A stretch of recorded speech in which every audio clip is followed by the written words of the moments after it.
John McMullen from 97.3 ESPN.com at the NovaCare Center all week long, and we'll kind of pick his brain on some things that stood out. And one thing that you wrote about today is Isaac Seumalo, and I guess the Eagles are starting to see, John, why they ended up drafting this kid as a guy that they liked a lot to step in there and be a starting something, whether it was be center or a guard. They're going to plug him in at left guard, and it looks like he's ready to make that next big step.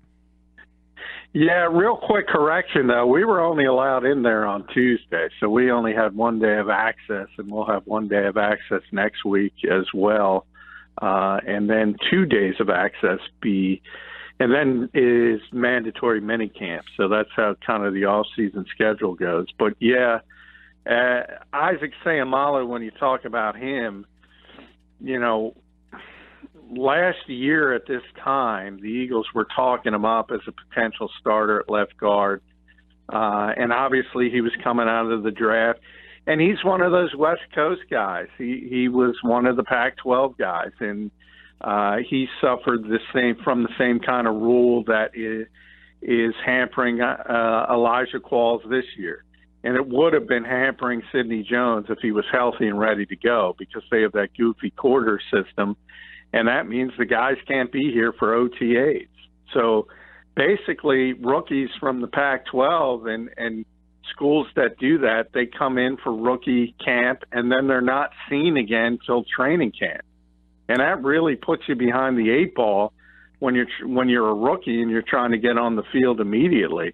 So that was part of the reason Isaac never got the starting job last season. He also got hurt in training camp.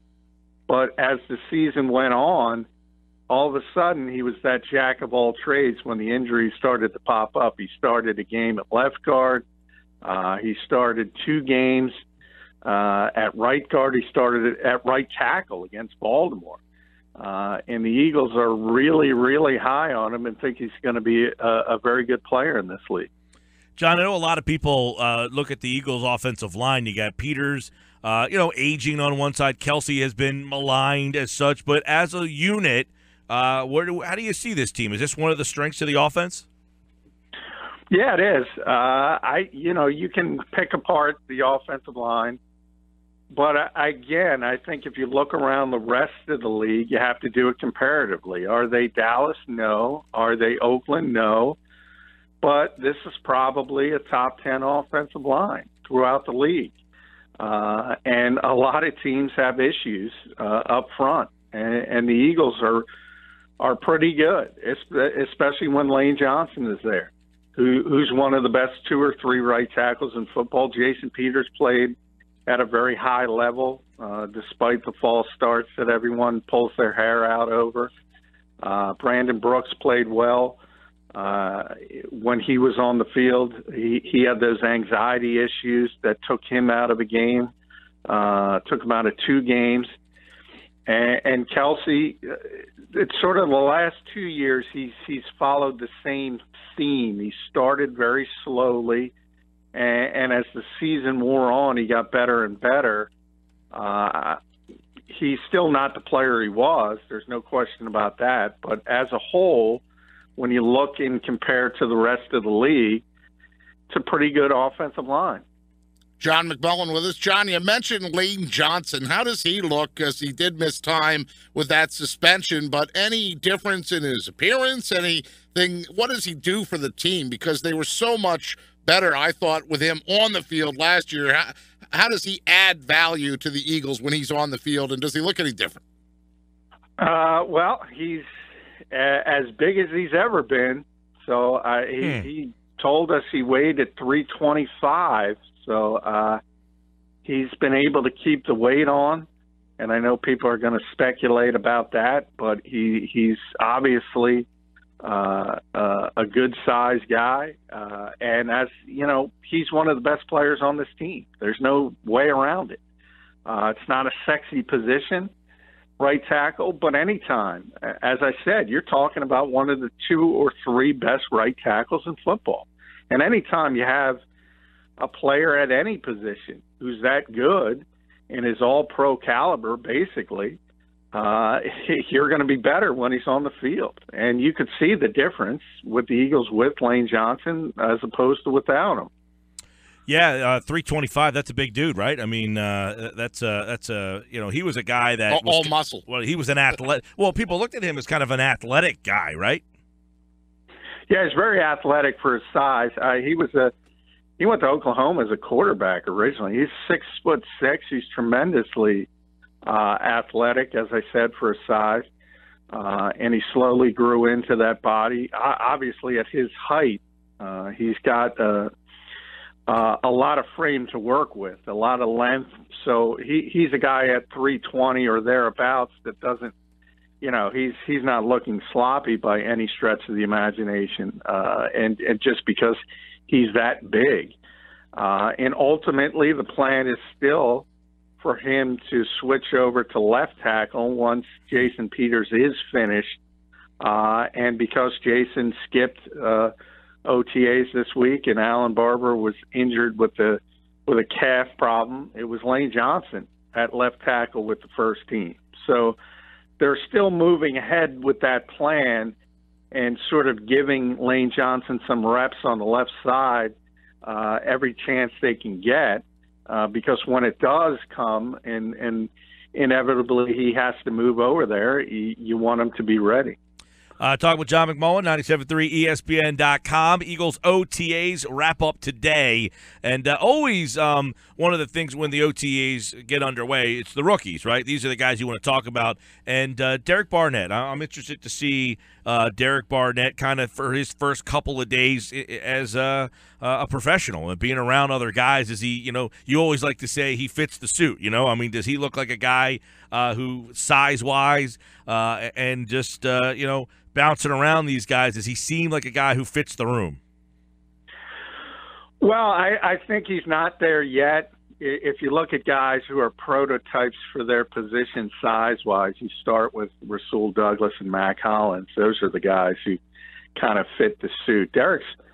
He's got to gain some weight to hold up, especially as a run defender in this league. He comes in about 255. But he's got room. He's got the frame to add to it, and that's the hope that'll eventually turn into a great two-way defensive end. And I think there's a lot of promise because the most important part is obviously the pass rush, and he seems to be a very natural rusher. And we just talked about Lane Johnson. Lane, as I said, was playing left tackle. And he talked to us about Barnett because Barnett was playing right end, and he got to see him up close a little bit on a few reps, and he was very impressed with his ability to sort of bend the edge, as he said, and get around it, and he's just very natural at it. But he is a rookie, and we'll have to see when the pads go on. It doesn't mean much when nobody has pads and there's no real contact, but obviously everybody's very high and thinks very highly of Derek Barnett. John, what about your first glance of Nate Gary, the guy that played safety at Nebraska in college, but the Eagles want him as a linebacker? Does he pass the eye test? Well, he certainly it would be big if he was playing safety. He's undersized as a linebacker, but that's exactly what they're looking for. And they're starting him out slowly.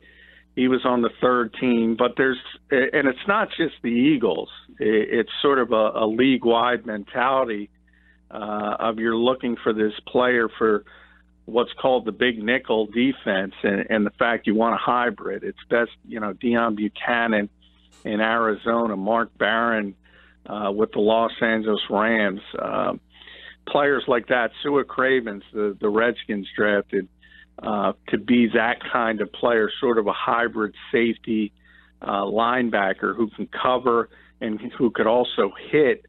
And it's just a sort of a reaction to the way people are playing offense, and they're trying to spread defenses out. So the next move in that chess game is to take a bigger guy off the field and get an athletic one on there. And I think that's ultimately what the Eagles hope he can be. but I think it's a project, and it's a long way off before he's going to be able to help this team defensively. Well, with that in mind, then, let's expand on that a little bit, because if the thing with the rookies is that they're going to learn from the veterans in front of them, or they're going to learn through a lot of film study or in the room, do you have confidence that Michael Kendricks or Camus Gruger-Hill is teaching Nate Gary how to play the position? Who's the person that's teaching Nate Gary how to be an NFL linebacker? Yeah, well, I mean, when you look at linebacker, obviously Jordan Hicks is the one guy that you see, even though he's very, very young, he's just an instinctive football player. And he's already taken over that defense. You could argue who the leader is. A lot of people point to Malcolm Jenkins on the back end, and that's certainly he's certainly a big part of it. But just from the nature of the position, the middle linebacker is the guy making the defensive calls, and he's sort of the quarterback of the defense. And I think Jordan has progressed to the point where you could argue he's one of the 2 or 3 best defensive players on this team. He's certainly, from a production standpoint, it's been off the charts what he's been able to do in his first really 1.5 years, because his rookie season was cut short. And there's a lot of ways to be a leader, and one of them is production, one of them is to be well-spoken, and one of them is to be respected. And you can check every column for Jordan Hicks. I mean, he has been – we criticized Chip Kelly a lot, and I think deservedly so. That one is a home run. So you gotta credit the Eagles and that regime for getting a player like that. We'll stay with the rookie theme just for one more position, and we'll flip over to the wideout position, because that's where the Eagles made such a big impact, at least in the draft-wise, getting a couple of wideouts in Mac Hollins and Shelton Gibson. What did they look like in their first foray into NFL OTAs, and how do you think their presence alone changes that wide receiving core? Well, I think it changes it a lot, because they're both going to be on this football team. And I don't necessarily think they're going to be a big part of the offense early on. I think particularly with Mac Hollins, I think he's a guy who's going to dress every Sunday because of his special teams ability. So he's going to get on the 46-man game day roster. But the receivers on this team, if they're healthy, are going to be Alshon Jeffrey, Torrey Smith, Jordan Matthews, and then you'll mix in from there probably with Nelson Aguilar and maybe a Mac Hollins or Shelton Gibson. But the plan is to bring them along slowly. There's enough bodies, and that's what you should do with sort of mid-round rookie picks. You don't expect them to hit the ground running and be a part of the NFL offense. And if you do, you're barking up the wrong tree. Statistically, I say this all the time. Pat Kerwin did a study. You go to week 1 in the NFL, you talk about the 200, I think it was 56 players this year drafted. About 40 of them will start week 1. And about a third of those will be starting because of injuries, not because they deserve to start. So it's a big leap from the college level to the professional level. And you can't expect 4th or 5th round guys to be immediate impact players. But I think the Eagles have high hopes for both of them to eventually be a part of this offense. It's just probably not going to be 2017. John McMullen, 97.3 ESPN.com, at JF McMullen. Let's look at some NFL news and notes quickly here, John. This Richard Sherman story is pretty explosive. Yeah, well, everything with Richard Sherman in this offseason has been sort of explosive, and there's obviously issues going on. You know, if you go back to last season, there were 2 instances where he criticized not only his boss, the defensive coordinator, Chris Richard, but he also criticized the offensive coordinator, Darrell Bevell. And obviously it all goes back to that play in the Super Bowl and being on the 1-yard line. The Seahawks were essentially 1 yard away from being back-to-back Super Bowl champions. And they had Marshawn Lynch at the time. They were known for running the football, and they tried to to pass it in, and Malcolm Butler makes that play that'll go down in history. And he sort of brought that up again because in the regular season they tried to throw the ball again from the 1 yard line. And I think Pete Carroll and John Snyder specifically got frustrated at sort of the verbosity of it all, and sort of it's like, to quote Dwayne Johnson, sometimes you got to know your role, and sometimes Richard doesn't know his role, so to speak. We'll see how that plays out, because it seems that he doesn't care too much for the quarterback or the head coach of the football team. But we'll keep our eye on that. How about the Victor Cruz stuff, too? Talk about, burning some bridges on the way out the door. He did get a job, though. He did. And, Victor hasn't been the same since he got injured here at Lincoln Financial Field, and he tore his patellar tendon, and that's just a devastating injury for a wide receiver who has to rely on his explosiveness. And prior to that injury, he was a Pro Bowl level receiver. And after that injury, he essentially missed close to 2 years, really. And he came back last season, and the good part of it was he was healthy and he was able to play, but there was no production. And there was no production because he's not an explosive player. And I think sometimes even people in the league, it happens all the times with fans, but believe it or not, it even affects decision makers. And you see the name Victor Cruz and you say to yourself, ooh, maybe he's got something left. Maybe we can get the guy he was in New York at one point. And it's amazing that people kind of fall for it. He just doesn't have it physically. And the Bears have issues at wide receiver. Obviously, Alshon's gone. Kevin White hasn't been able to stay healthy. He's obviously tremendously talented. Marcus Wheaton is there. Reuben Randall is there. So he's going to have every opportunity to make that football team. But there's nothing there physically.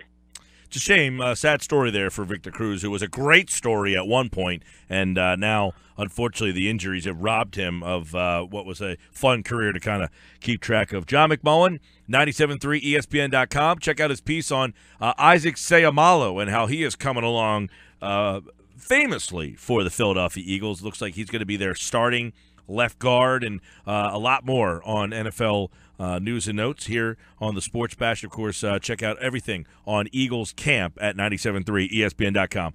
All right, John, the Eagles have tomorrow off. They're back, next week some point? Yeah, next Tuesday is the next time we'll get to see the entire practice, the entire media. So things pick up again, and off season, cool. Full bore. And next thing you know, it's going to be mandatory minicamp. We're all over it. All right, man. Take care. All right. Thanks, guys.